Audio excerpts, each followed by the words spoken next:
बच्चों, let's read the question first. The question reads, light colored peppered moth, Biston vitillaria, this is the scientific name of this moth, gets changed to its darker carbonaria variety due to. आपको बताना है कि आपके पास एक light colour का paper moth था जो कि चेंज हो गया किसमें, उसके डार्कर वर्जन में।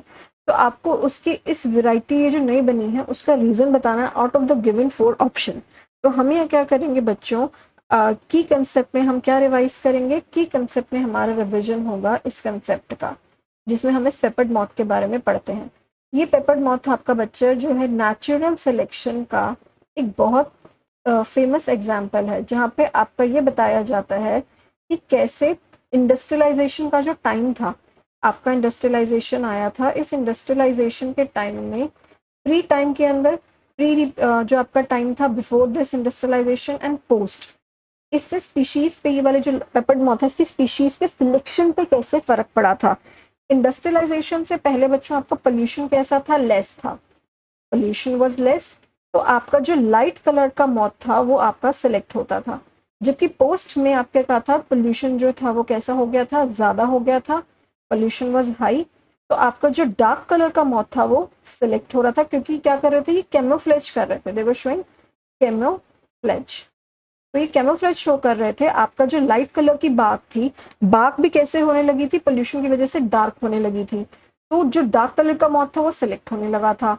जबकि इंडस्ट्रियलाइजेशन से पहले आपका पोल्यूशन कम था, तो बाग भी कैसी थी, पोल्यूटेड नहीं थी, वो भी लाइट कलर की थी। तो जो लाइट कलर का आपका मॉथ था वो क्या था, कैमोफ्लेज करने की वजह से वो नेचुरली सिलेक्ट कर रहा था। पर हमें ये पता है बच्चों की जो नेचुरल सिलेक्शन है, जब एवोल्यूशन में ये वर्क करती है तो इसका प्राइमरी सोर्स क्या होता है बच्चों, हमारे पास वेरिएशन। ओके, आपका जो जीन के अंदर आपकी जो वेरिएशन आती है वो प्राइमरी सोर्स बनता है एवोल्यूशन का। And during this course of evolution आपकी जब ओल्ड स्पीशीज से नई स्पीशीज बनती है तो वो नेचुरली सिलेक्ट करती है अकॉर्डिंग टू द इन्वायरमेंट। तो इस ये आपका एक बहुत अच्छा एग्जाम्पल है नेचुरल सिलेक्शन का। अब हम क्या करेंगे, one by one in options को गो थ्रू करेंगे और देखेंगे कौन सा ऑप्शन हमारा जस्टिफाई करता है। फर्स्ट कहता है बच्चों, translocation of block of genes in response to heavy carbons. Translocation event क्या होता है बच्चों, ट्रांसलोकेशन इवेंट के केस में फॉर एग्जाम्पल आपका ये एक पर्टिकुलर क्रोमोसोम है और यहाँ पे कोई जीन लोकेटेड है, दिस इज क्रोमोसोम से 1, और ये आपका क्या है, ये आपका क्रोमोसोम 14 है। This is just an example to tell you. अब ये क्या करेगा, ट्रांसलोकेशन में ये जो जीन है जो कुछ आपकी ट्रेट कैरी कर रहा है वो ट्रांसलोकेट कर जाएगा 14 में, और इसका रिजल्ट क्या बनेगा, इसका रिजल्ट ये बनेगा बच्चों, ये जो है यहाँ से 14 जो है वो लॉस हो जाएगा। तो मैं इसको क्या करती हूँ, थोड़ा सा कंपेरेटिवली छोटा बना देती हूँ।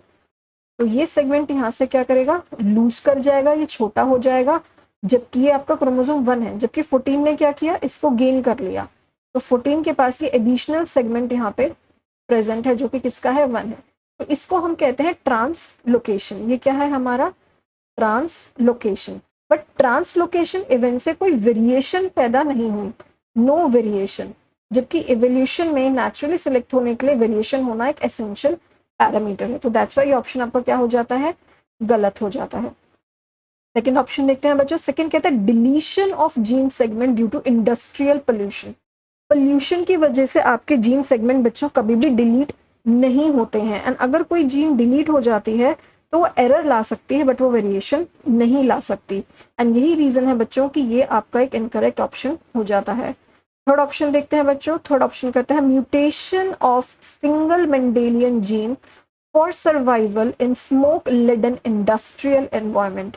ये आपका क्या हो जाता है बच्चों, ये आपका करेक्ट ऑप्शन हो जाता है। क्यों, क्योंकि वेरिएशन क्या, जो वेरिएशन होती है ना बच्चों एवोल्यूशन में, जब भी वेरिएशन आएगी तो वेरिएशन क्यों आती है, वेरिएशन आपका चेंज की वजह से आती है। जिस एनवायरमेंट में आप रह रहे हो, चेंज इन एनवायरमेंट आपको प्रेशराइज करता है कि जो स्पीशीज है वो इवॉल्व करे, वो वेरिएशन लेके आए, और फिर वो पर्टिकुलर स्पीशीज की जो पॉपुलेशन होगी जो वेरिएशन शो कर रही है वो क्या हो जाएगी, सिलेक्ट हो जाएगी। एंड जब वो अडेप्ट करेगी तो फाइनली रिप्रोडक्टिव आइसोलेशन शो होने के बाद वो क्या करेगी, एक नई स्पीशीज के अंदर इवॉल्व हो जाएगी। तो चेंज इन एनवायरमेंट जो होता है ये ड्राइव करता है इस वेरिएशन को, और क्या लेके आता है, ये लेके आता है आपका म्यूटेशन। ओके, तो अकॉर्डिंगली ये वाला ऑप्शन आपका क्या हो जाता है, करेक्ट हो जाता है बच्चों। हम फोर्थ ऑप्शन को भी गो थ्रू करते हैं। फोर्थ ऑप्शन कहता है industrial carbon deposited on the wings. ऐसा नहीं है बच्चों की कार्बन जो है वो विंग्स पे डिपॉजिट हो गया और वो नई स्पीशीज बन गई। सो दैट्स वाई ये क्या होता है आपका एक इनकरेक्ट ऑप्शन हो जाता है।